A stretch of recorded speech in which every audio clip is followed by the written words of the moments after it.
What's up? Yours truly, Joe, the architect Perry, with your cup of love. Man, good morning. It's been a minute. Have been getting content together. I want to welcome you to Barbershop Community Talk NG Media. That's Next Generation Media. Um, have my friend here, Nick, uh, and we'll talk about him in a minute. Of course, as always, brought to you by Love Window Cleaning LLC. They love what they do. You will too. You can find them at www.lovewindowcleaningllc.com. Also, LWC Merchandise. Their link to that clothing page is on the Love Window Cleaning page as well under LWC Merchandise. You can also find them at loveshoppingnow.weebly.com. Uh, love is the language and the brand. Man, so changing the structure on the cup of love thing, I've always been the individual who has been fortunate enough to be a sounding board for people, to give advice, things like that. And so through all of the businesses that I've had, even positions of employment when I was an employed individual, uh, and I've always enjoyed that. You know, it's been my greatest good feeling, you know, inside throughout my life is being of value to people and the things that they want to know, and answers to the things that they feel. And so I ran into my brother Nick, um, and you know, we've been talking for some time, off and on over the last year.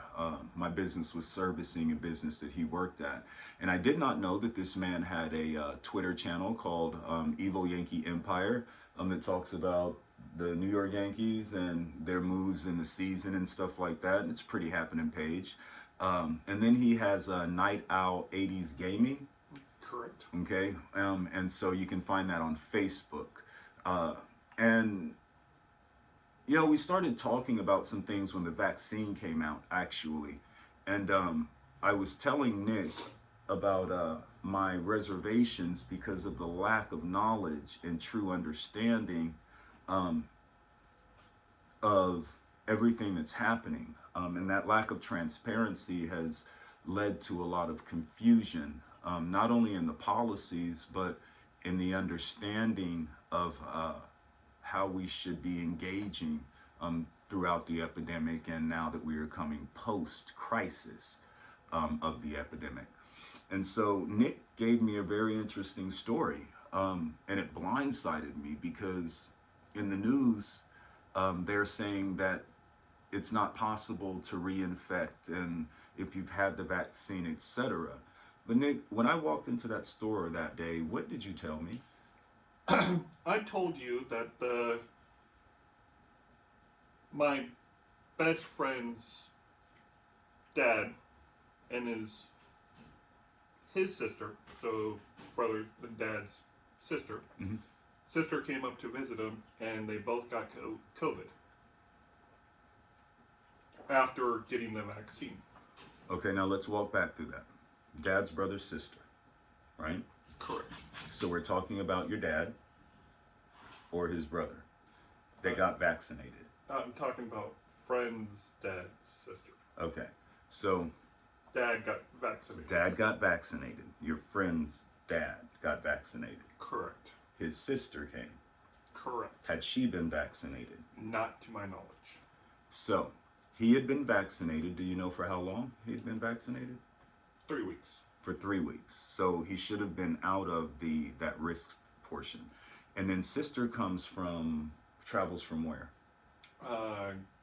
Florida. From Florida. Sister travels from Florida to Kansas. Detroit. From Florida to Detroit, visits a person who had been vaccinated for 3 weeks, and that person was reinfected with COVID. Is that correct? Correct. What's their condition today? The dad is healthy, but the sister passed away 2 weeks ago. Okay, so he was reinfected with COVID. Did he have to get another vaccination, or was it just a matter of his body dealing with the newly introduced COVID, and then he bounced back? Yeah. So he never had to go to the hospital or anything? Nope. Okay. All right. So that's what we're looking at. as far as that goes. And it that in itself, it says yes, that the vaccine is working. With my understanding, cursory understanding, after some conversations with healthcare professionals to include doctors, um, this mRNA, um, in layman's term, since the changes from the COVID, which your sister brought with her, or not your sister, but the sister brought with her, and that messenger RNA began to fight that virus in the vaccinated person, so that although they got the symptoms, some of the symptoms again, their body was able to fight off COVID. Okay. And so there's one real life story based on this one circumstance. Vaccinated people can be reinfected, but again, on this one circumstance, the body potentially fights off those infections. And so there's some news. I don't know of what value that might be, but I just thought it'd be really interesting to get that across. And, that was the first thing. And so with that, I wanted to also give Nick an opportunity for me to be a sounding board, because we're both very cerebral individuals and we're comfortable with each other. So, yeah, I knew that if this cup of love thing was, you got this, Bill Beautiful forever. If this cup of love thing was really going to work for social cohesion, I needed to begin to invite people in to hold intelligent discourses.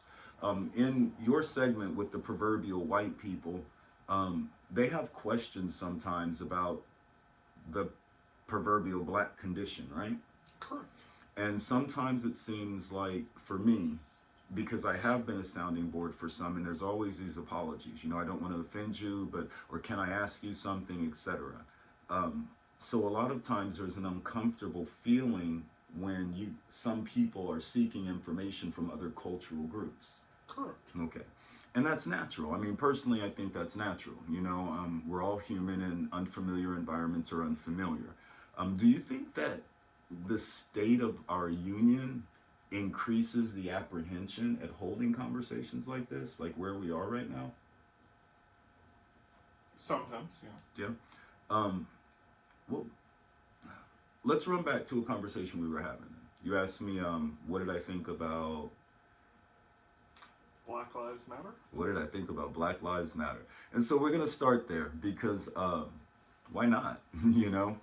And I laughed when he asked me this question, and I'm going to paraphrase the answer I gave him.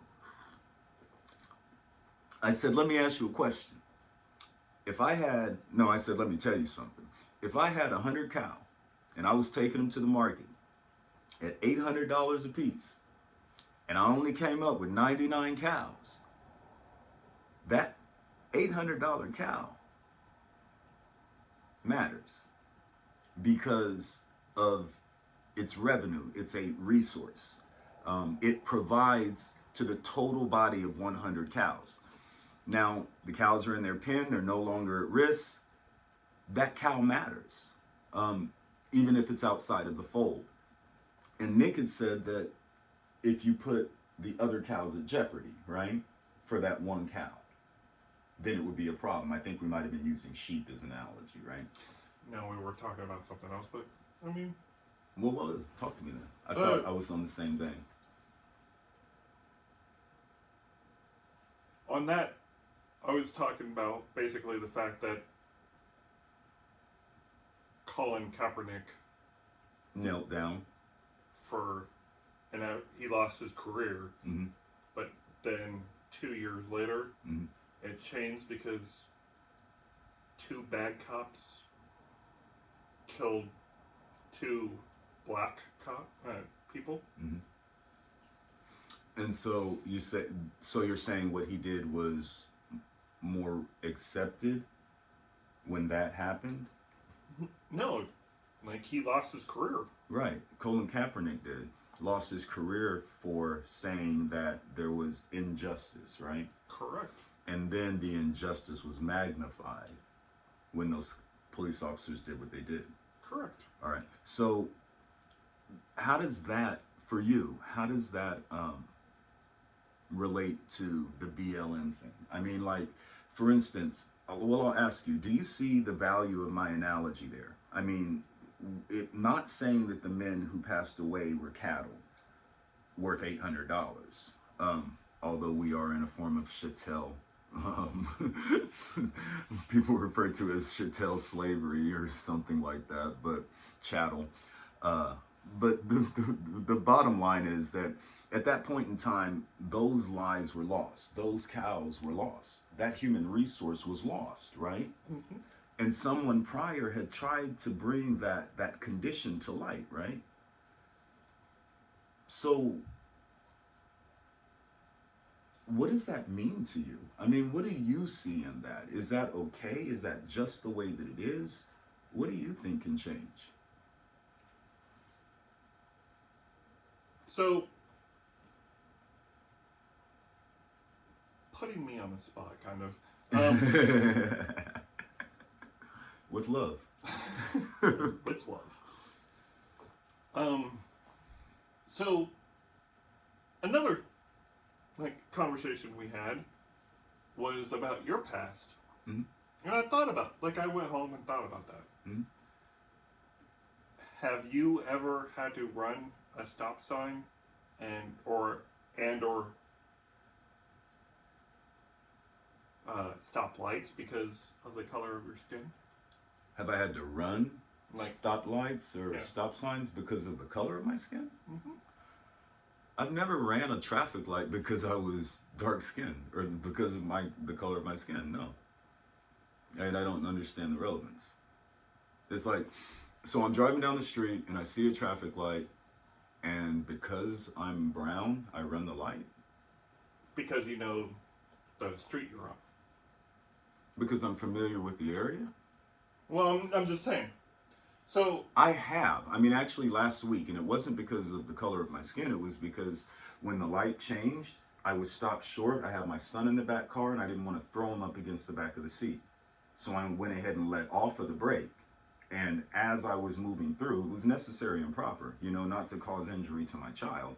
And the way was clear. So I was free from collision, and I rolled through a yellow, which was turning red. You see what I'm saying? But no, I didn't do that because of the color of my skin. Maybe I'm misunderstanding the question. Because there's a street down here that's, I'm doesn't accept white people very well. Okay, there's a street here that doesn't? Mm-hmm. Okay, well, talk to me. Now you got me interested. So, I had to go down that street one time, and I know noon that's when it turns dark. Okay. You get my reference. Okay. So I had to go there, and I kind of felt feared for my life, and I had to run through. Yep. Okay, I understand. Because of the area. Now, what makes you feel uncomfortable about it? If you don't mind me asking, what made you feel uncomfortable? What are you basing your information on? Have you experienced things when you've gone through that area personally? No, I have not. What have you heard about that area? It's a very bad area. Okay, you've heard that it's a very bad area. What do you know of, or what anyone that you may know personally that had an experience happen in that area? They've been shot. Okay, and this is in OP? No. Okay, in KC? KC. Okay, got it. And so, for that reason, you have to detour, and that's what you meant by the color of your skin. So you just blow on through because you don't want to stop or, to become a target. Is that correct? Correct. That works both ways. I just asked you. I'm not going to run the light, but I have the same apprehensions. Does that make sense? In certain neighborhoods. Does that make sense? Every time I pull up to a job, sometimes, well, almost every time, because I deal with around affluent and in affluent neighborhoods. And so a lot of times I can feel the eyes on me. Does that make sense? You know, the second look. So they may observe what I'm doing. You understand? Sometimes more attention being paid to the fact that I'm present. Now, I could say that this was just my presumption, right? However, I've got actual personal evidence to support that. You see? You're talking about a neighborhood, and this is a slight difference. And we're two average people, right? And you say, because of the color of your skin, sped through a light because you heard that people had been shot, there was a bad neighborhood. Correct? Mhm. I go to a neighborhood and I'm working. Next thing I know, police pull up, Lee Summit. Because the neighbors had called them while I'm servicing a new construction home.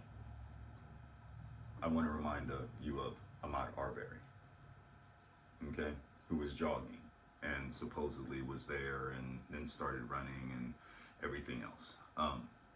And so that when I first heard the Ahmaud Arbery story, that really freaked me out because I was down in Georgia and I was going to start my window cleaning business there.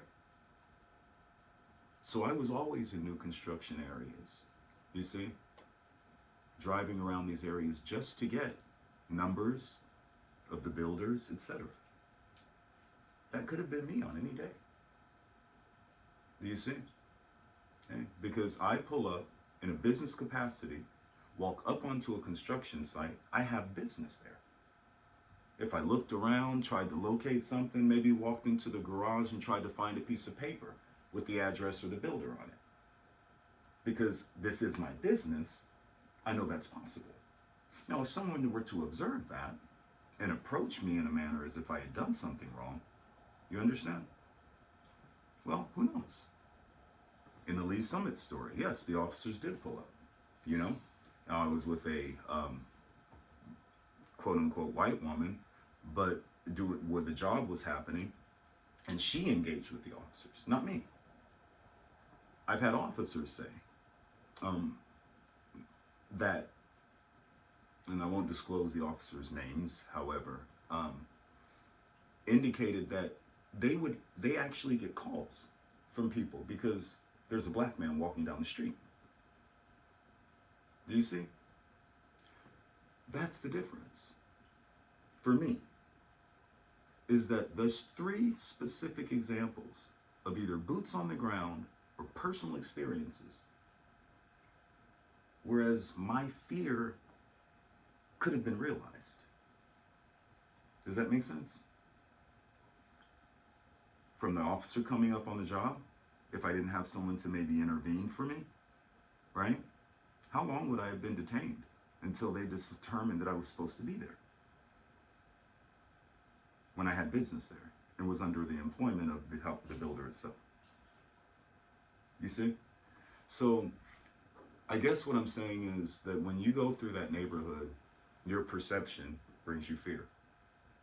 When I'm in that neighborhood, their perception of me brings them fear. Do you see that? Yeah, bad things happen everywhere, right?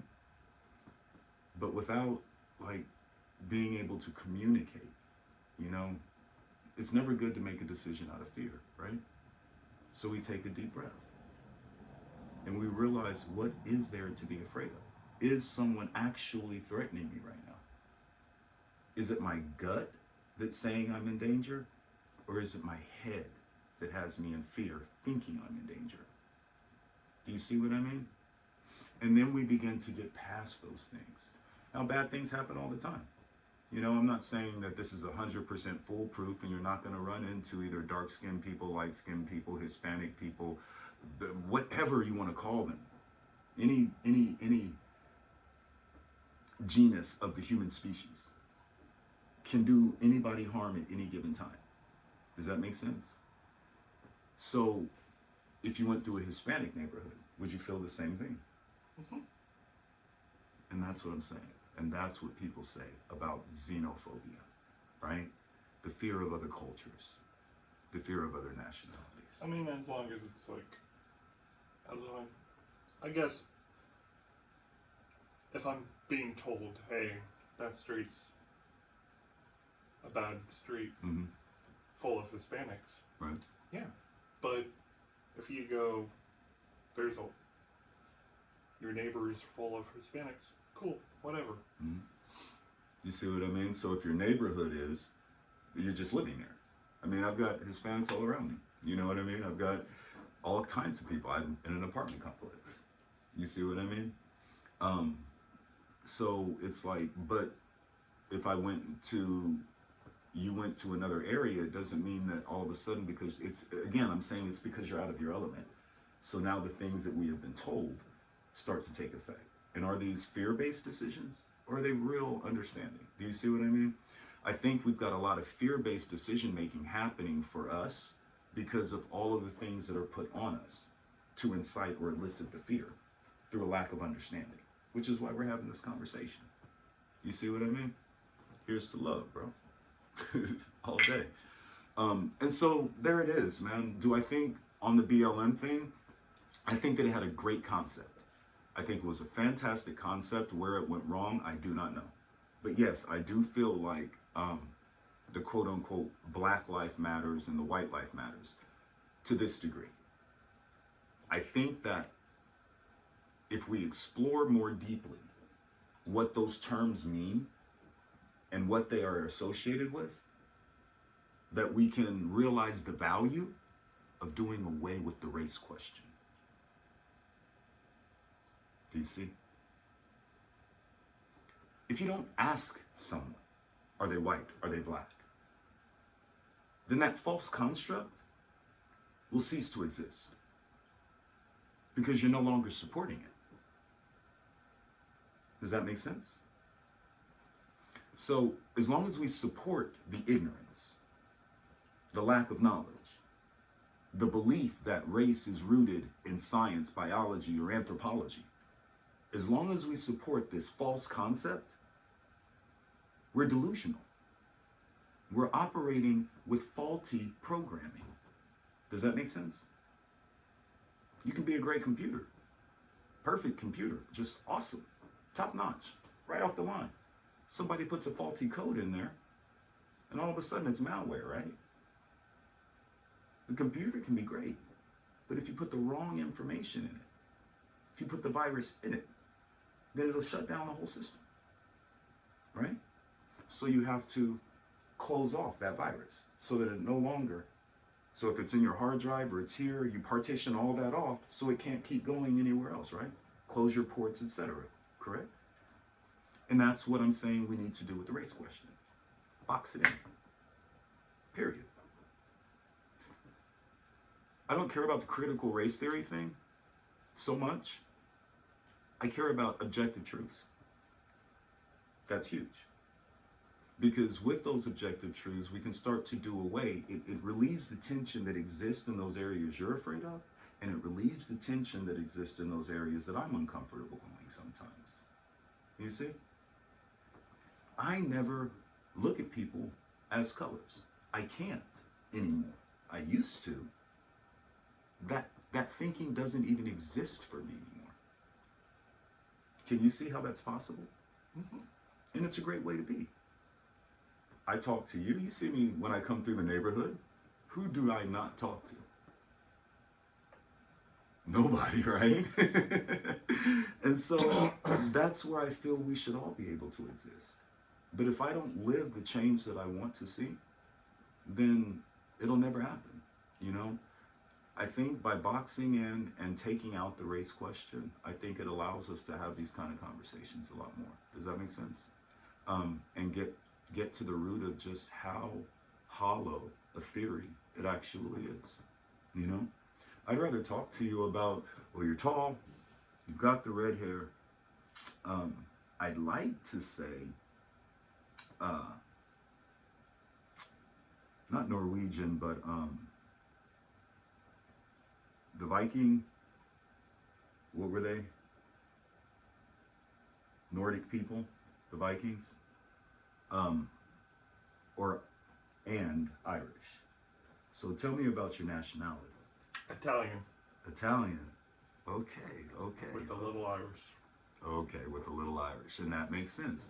Now, did you know that the indigenous people of Ireland were actually referred to as, I believe, the Four Moors, or the Four Moors, I believe it was, and they were ruddy red, kind of copper-colored people, and they were fantastic metal workers and such.